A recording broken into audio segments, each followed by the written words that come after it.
Hello, welcome to an interaction with one of the treasures of our land. He is a creative par excellence. He is an actor, a film director, he is a satirist, an author, a presenter, and the list goes on.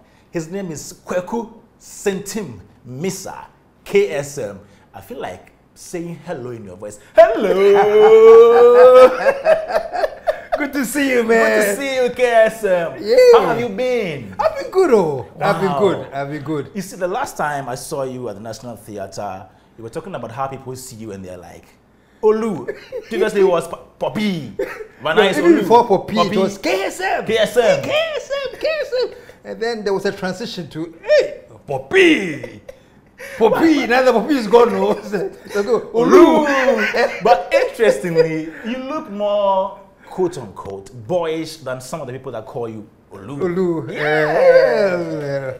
And so, about 66 years now, you've been doing, and you've been in the industry for how long? Well, in Ghana, I would say, if you're talking about how long I've been in entertainment, it was before you were born. I think my first one-man show I did was in 1970. Oh yes, 6. So before you were born. I wasn't born. But if you're talking about Ghana, since I got into the scene on radio and TV in Ghana, it's been since 1999. Yeah. And for TV, it's been since 2002. So see, one person, he's an actor, director, author, presenter. How have you been able to merge all these things over the years? Well, I think number one, you know, I was born a creative. I have the talent to create. And if you have the talent and the passion, it doesn't stop. I think it's also Oprah Winfrey that said that if there's a job you do that you really love, it doesn't feel like work. It's like, I don't feel it's work, you know. I write, I act, I direct, but it's all part of the quote-unquote fun I have. Maybe that's why I've been in there for so long, you know, and still going. So which of them comes to you easily? Which of all these?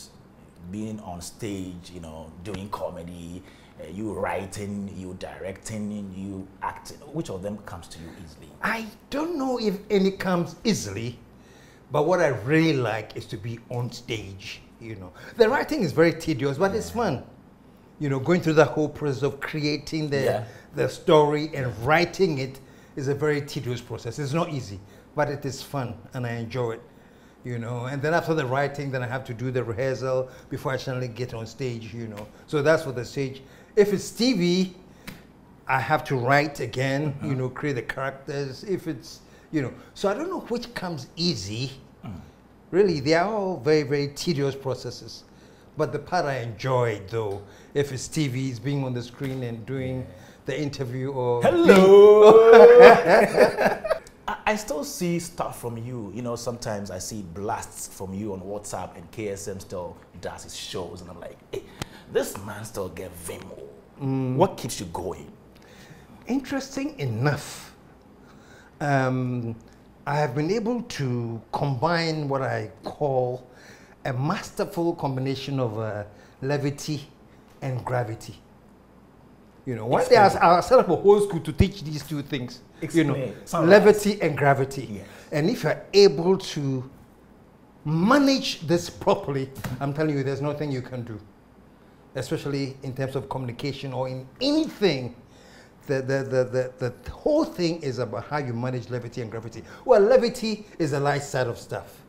You know, levity means something, ultimately is very light, you know. Gravity means the heavy stuff.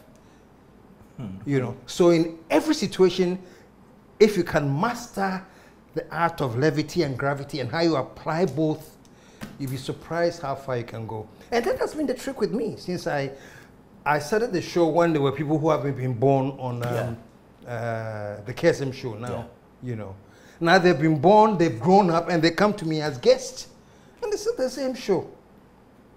The magic is the manipulation of levity and gravity. One day, Mrs. Kunami, I think you should do that. I guess I will. You know, it's a deep thing. It's a lot of thinking, but it's a lot of skillful way of managing in your communication. Everything you do, the combination of levity and gravity. Did you mention the school thing in jest, or it's something you intend doing?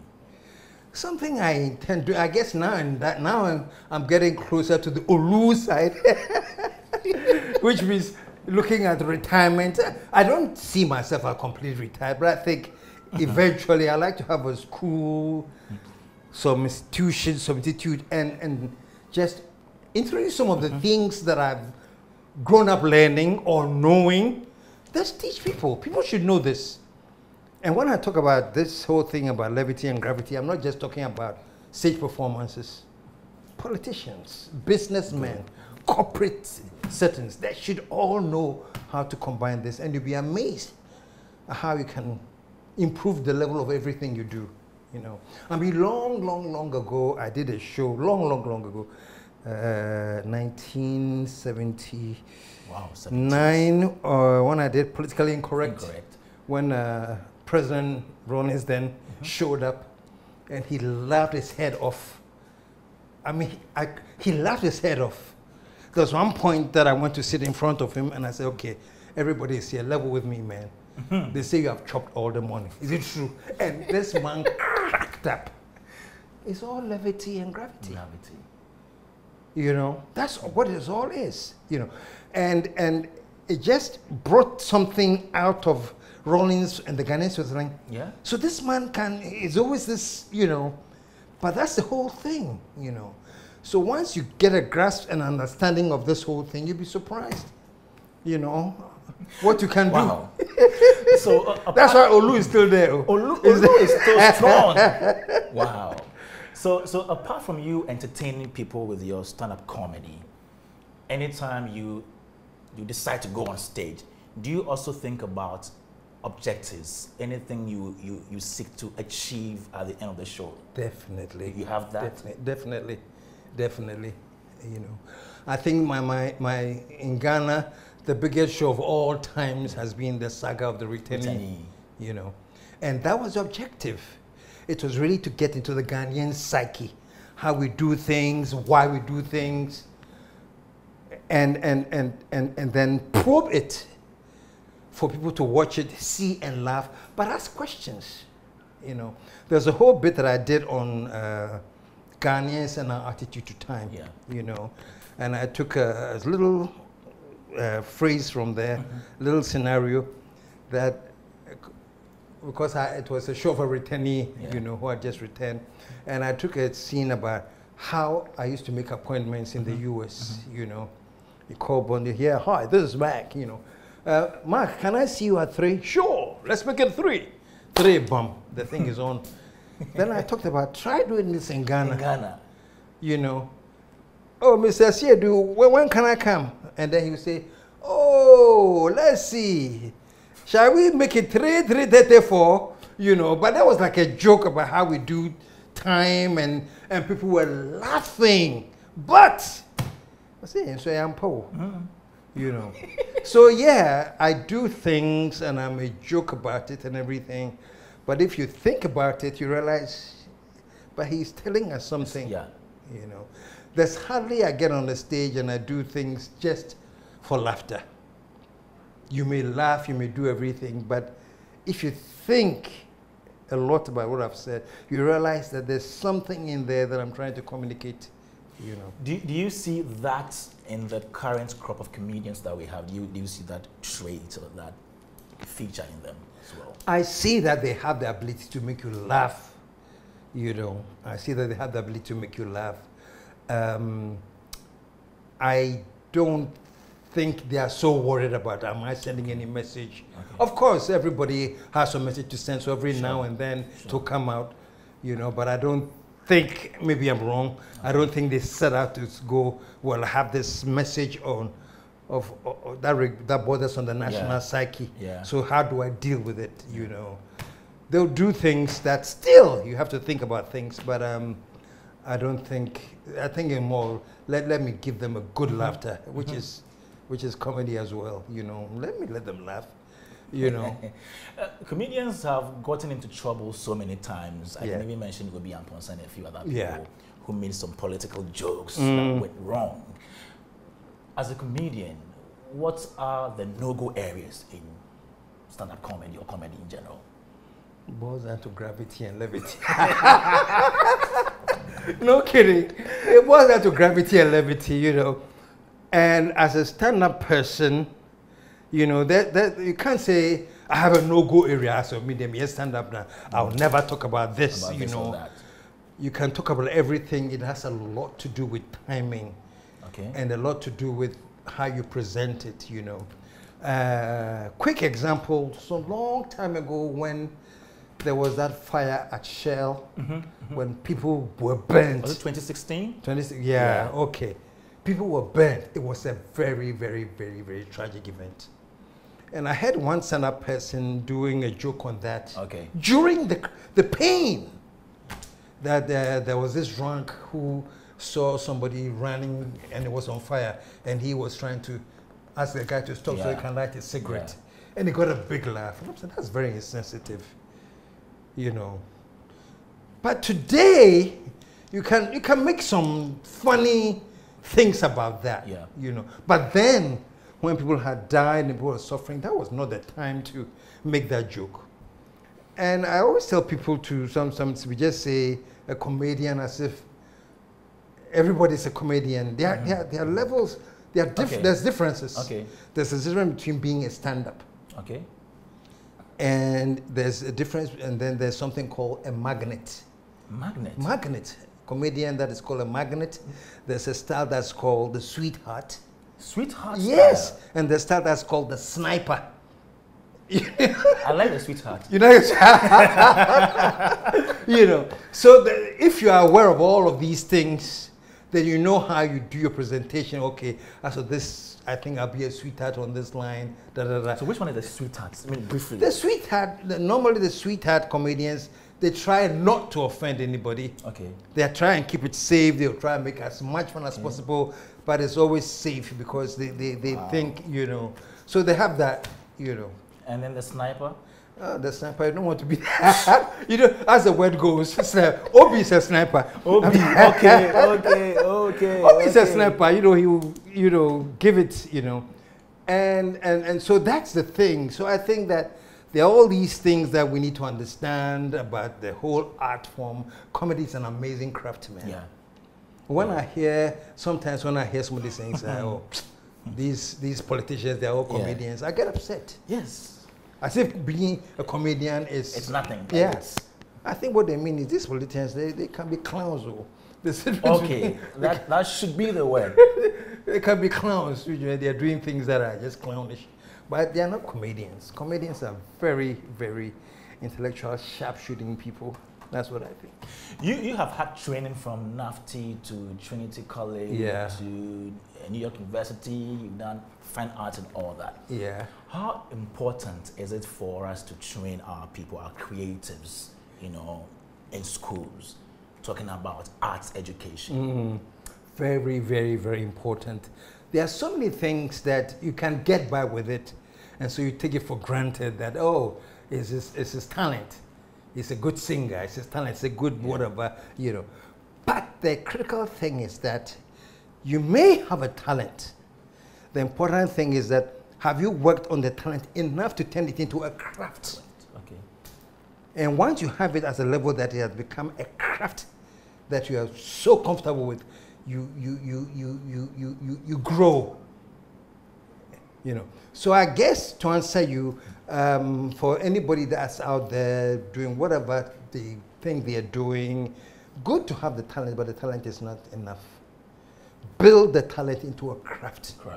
You know, and understand all the elements that you need to be engaged in. Can you only achieve that through formal education? Formal education is key.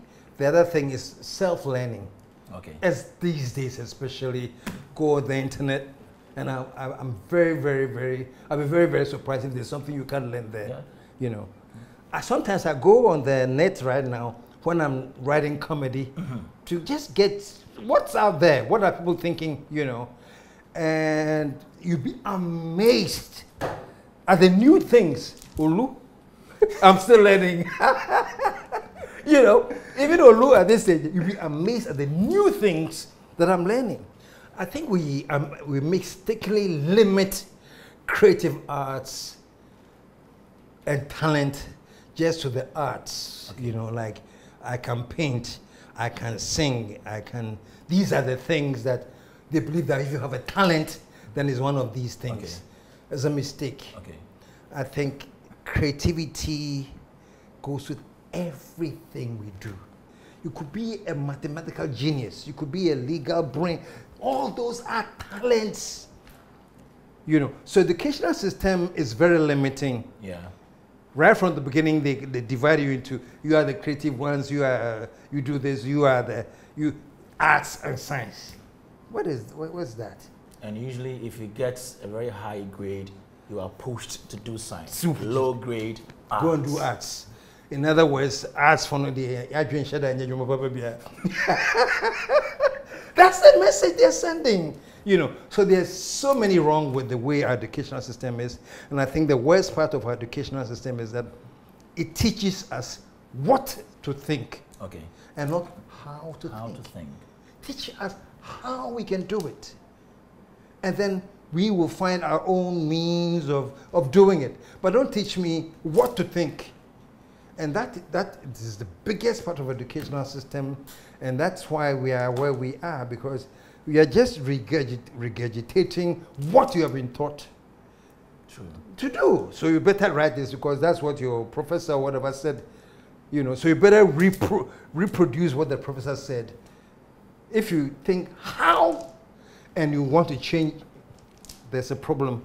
Let me take an example. Yeah. A doctor who had the passion to go into medicine and always wanted to be a doctor, then finally they become a doctor.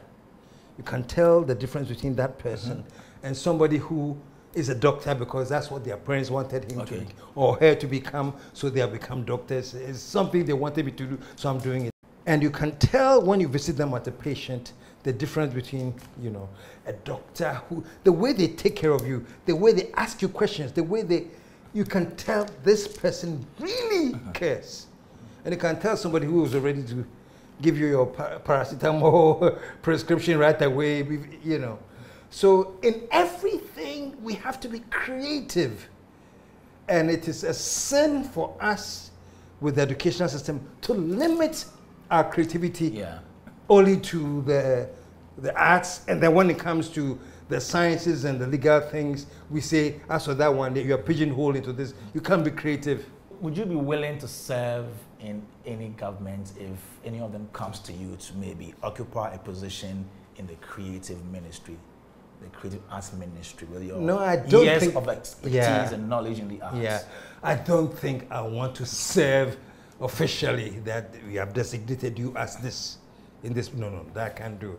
But if they want to consult me and they want advice, it's something I will do willingly at any time. But I don't want that official position. Okay. That this is your position and you are supposed to do this and that. That I don't think. Okay. Olu, and have you ever been consulted in such instances, like any government coming to you for consultation? No. What do you think you've not achieved yet? I haven't set up my school for levity and gravity. Oh yeah, the school. The school. I haven't set up that institution yet, you know, and I will. It's just an institution that will, at the end of the day, open people's minds, you know. It's what I see is that you can be learning architecture, you can be learning chemistry, you can be learning drama, but you all have to come through that training of gravity and levity, and it will add a lot to your thinking capacity, I believe. Apart from that? Apart from that? Oh, well, if once I get then I'm cool, you know, and I think I miss politicians too. How do you miss them? No, I miss them in my equation. I said those who can come to the school. Okay. I think especially politicians. Okay. Especially politicians, you know. What is Ghana's problem, KSM? Ghana's problem? Now? Yes. Oh, Ghana's problem now, as we talk there, we have lost the plot. We have lost the plot. We have driven ourselves into a ditch. You know, we have driven ourselves into a ditch, and now we are trying to struggle to see how we can come out of that ditch. How do we get out of it? How do we get out of the ditch? Well, specifically in Ghana right now, to get out of the mess that we are in, first of all, we need a leader who understands gravity. And levity. Gravity and levity. That is a very grave situation, but they should be able to come out and using levity at the same time, combined with the gravity, take measures that will be meaningful and easy to implement. Not easy, but at least not as hard to implement as this. I think if the president or whoever, the leader in Ghana right now, should come and say, Charlie, we are in a big mess. And yeah, I'm sorry, we created this mess. The mess didn't come from anywhere. Came from our own, how do I call it, our own pettiness drove us into this mess. So now we have to be very, very, very serious in how to get us out. The first thing is to scrap all this thing. What do they call that thing? What is that? No, it's hard to saying. Article 71, ex gratia. Okay, ex gratia. Scrap it without thinking. You know, that the ex gratia for the next 5 to 6 years, yeah, scrap. You know, let us cut down the number of people in the presidency. These hard decisions, you know, to let the people know that, yeah, we are in a mess. We are in an emergency and it needs tough measures. Let's do that. Don't just say, I've scrapped the ex gratia. Calculate to the people and say, ex gratia for the next 10 years will cost this country so much. So we're going to use this much, you know, to do something else. So all I'm saying is that we have found ourselves in a mess that we created. And so the solution to getting out of that mess is radical.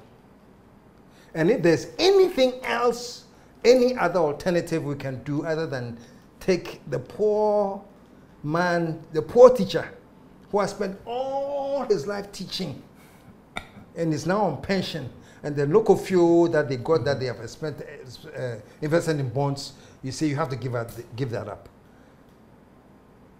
If there's anything else we should do or we can do to prevent that, let's do it. When are you staging another satirical performance? It's funny, I've been staging it, but it has not been on the large scale like the National Theatre or Conference or a festival kind of thing, yeah. My wife and I have a hotel now called Cactus Creek in Aburi, and we have a decent little theater there. Wow. And occasionally I do something there at Cactus Creek, you know. And people will come all the way from Accra to Aburi to see a show there and be happy. And when are you bringing it back to Accra? When are you bringing it back to Accra? You know. But I think one day I'm going to do, I haven't left Accra altogether. Okay. I just think that my sons, all the kids in these are my children, you know, and it is their time. So I want to give them their own space to explore as much as they can, you know. Occasionally, I'll drop in with a little bit from I like Olu. how you support them. Oh, yeah, you know, because I think unquestionably the initial impact that I created in this was something that created that whole new generation of comedians. Yeah. Before I got into the fray, they thought comedy was slapstick. You know, it doesn't have to, just slapstick comedy. When I got into comedy, then people realized that no, this is not slapstick. This is something you can do even, Obi is a medical doctor. Yeah. And then most of them that I know are all university graduates. You know, so I think the little that I did was to spark that inspiration to people that, hey, you can't just ignore comedy because I'm funny. I can be a doctor and I can do it. I can be a lawyer. So that I really believe that I'm partly responsible for creating that new breed. So I have to support them. So I do, as much as possible. Every event that they're doing, I'll be there, unless I'm not in the country or not, I'm not able to. But if I am there, I'll be there. Thank you very much. It's been great having you. You know, last, we've done it. Poppy, Olu, last, we've done it. My name is Kwame Dazi, Joy Entertainment, and it's been great having KSM right here on set. I'm sure very soon, or maybe some other time, we get together again for another interview. Yes, make sure you like all our pages on social media, Joy Entertainment. My name is Kwame Dazi. Bye-bye.